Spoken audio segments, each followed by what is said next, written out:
Eu vou abrir aqui, pessoal, com um serviço de utilidade pública em primeiro lugar, tá? Tem uma fake news rolando, inclusive com aquela mensagem assim, encaminhada com frequência, tá?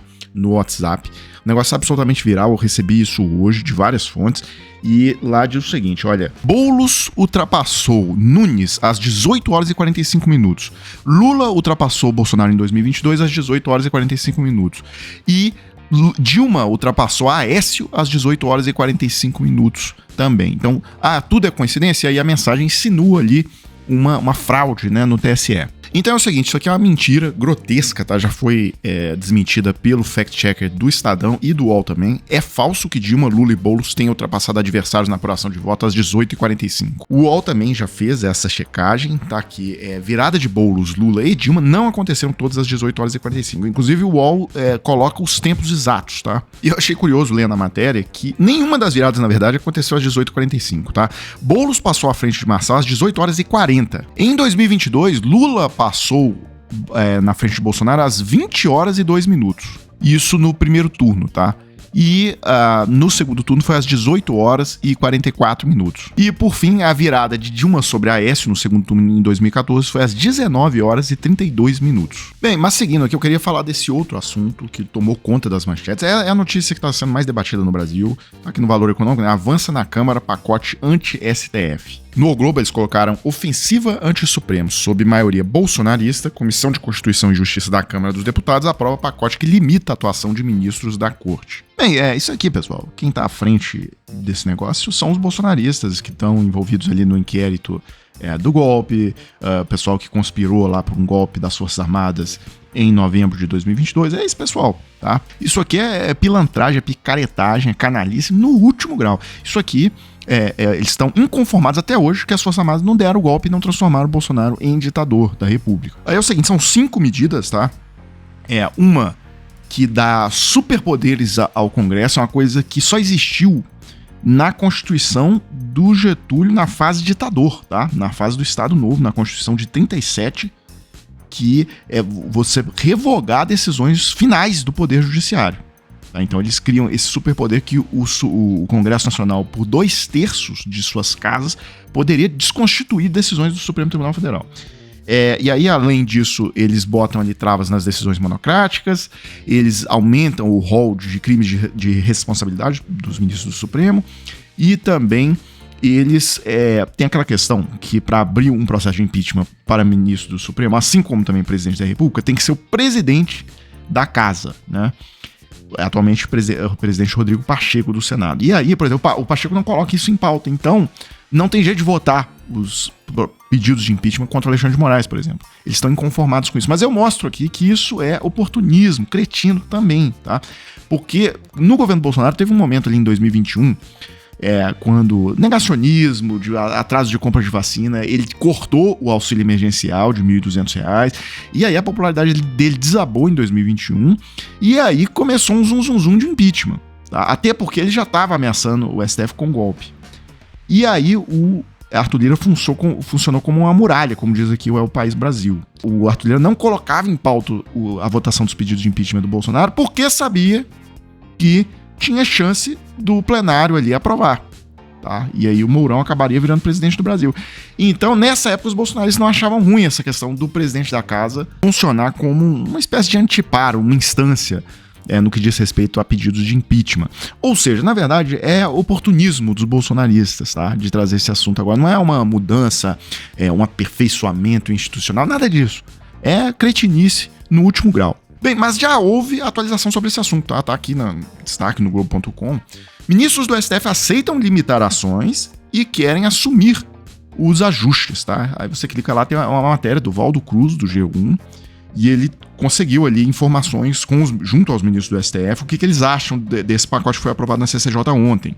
É o seguinte: primeiro, essa história do Congresso por 2/3 de cada casa derrubar decisões do STF é totalmente inconstitucional, vai contra o artigo 60, parágrafo 4º da Constituição, que é cláusula pétrea, tá? Não pode ser mudado nem por emenda constitucional, e diz lá sobre a separação dos poderes, né? Ou seja, emenda constitucional que viola a separação entre os poderes, ela é inconstitucional. Então, essa aí já está carta fora do baralho. Agora, eles aceitam a questão de limitar as decisões democráticas. Isso aí é uma coisa que tá... Porque a Constituição, quando fala do STF, fala do STF como um todo.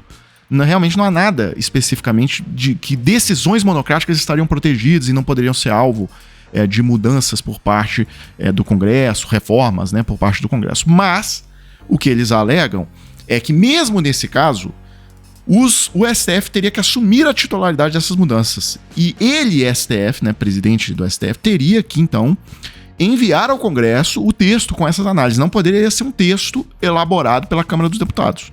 Como está para os ministros do STF consultados por Valdo Cruz, há um vício de origem na decisão dos parlamentares de legislar sobre esse tema.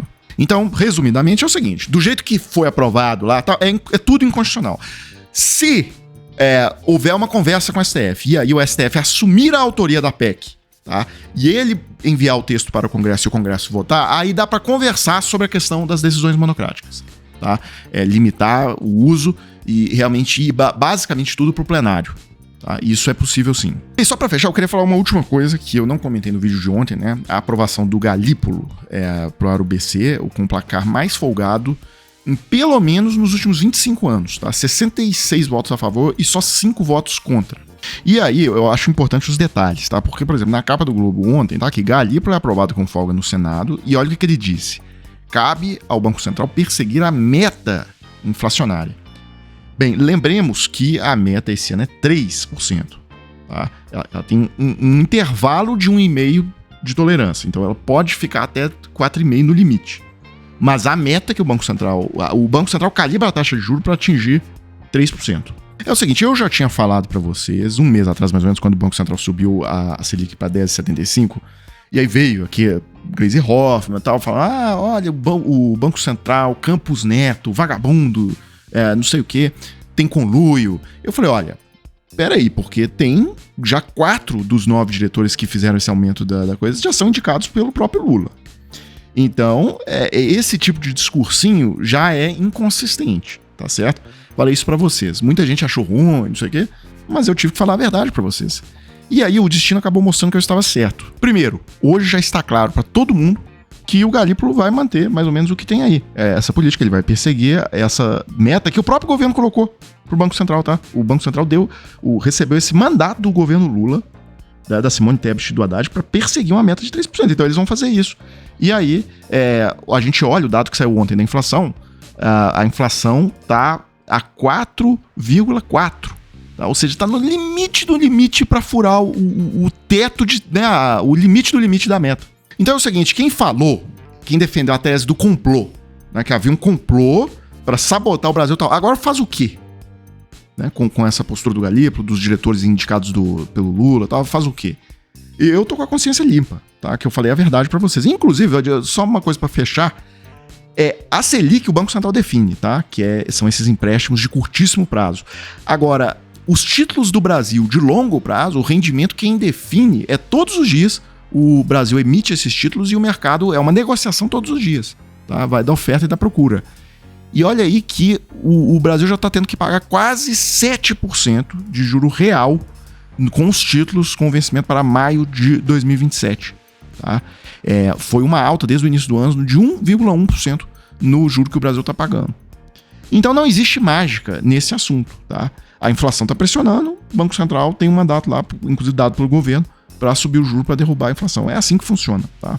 Quem tiver com ideias muito mirabolantes aí tá mentindo para vocês. Pessoal, então é isso pra gente encerrar. Se você tiver interesse de trabalhar a partir da sua casa, tá? Pelo celular ou computador. Pois você sabia que pela internet tem várias formas de você trabalhar e ganhar seu dinheiro de forma honesta, tá? Então, se você tiver interesse de conseguir uma renda extra trabalhando de casa, eu vou deixar o link aqui na descrição do vídeo. Se você clicar, vai entrar em contato com o Thiago e lá ele vai te mostrar o passo a passo. Pessoal, então é isso, né? Eu fecho o vídeo agora e volto em uma próxima oportunidade.